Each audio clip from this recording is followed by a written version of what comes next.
মানে বিশ্বাস করতে পারেনি যে ছাত্রদের এই ধরনের ছাত্র রাজনীতি ক্যাম্পাস করতে পারে। তারা ষড়যন্ত্রকারী হিসেবে আবির্ভূত হয়েছে।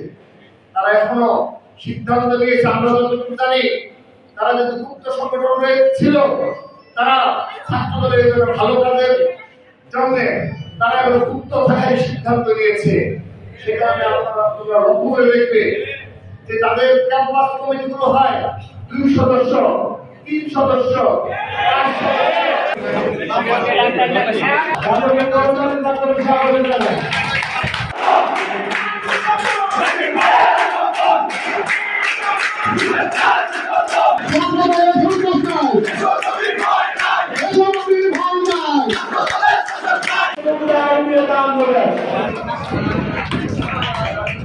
ভিন্ন মতকে তারা প্রশ্রয় দিত না, তারা বারবার হামলা করে ক্ষান্ত হতো না।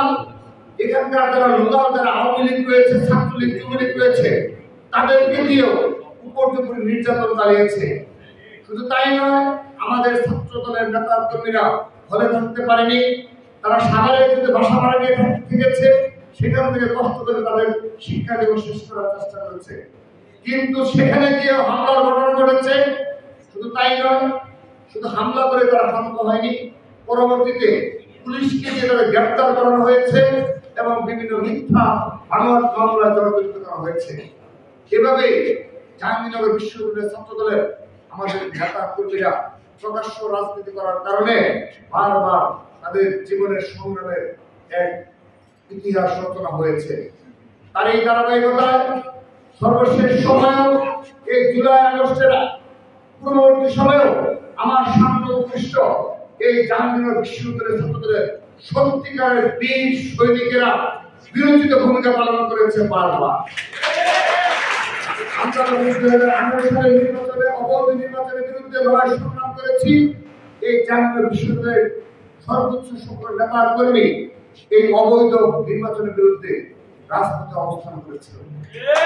সর্বশেষ সময়ে ডিস্টার্ব হয়েছে। আমাদের লক্ষ লক্ষ ছাত্র দলের নেতা কর্মীদের দ্বারা একজন সাধারণ শিক্ষার্থী বলতে পারবে না যে আমরা ছাত্র দলের প্রশ্রয় দেই, ছাত্র দলের পদ পদবি নিয়ে হলে গিয়ে তারা প্রভাব বিস্তার করবে। এই রাজনীতিকে আমরা কবর রচনা করেছি।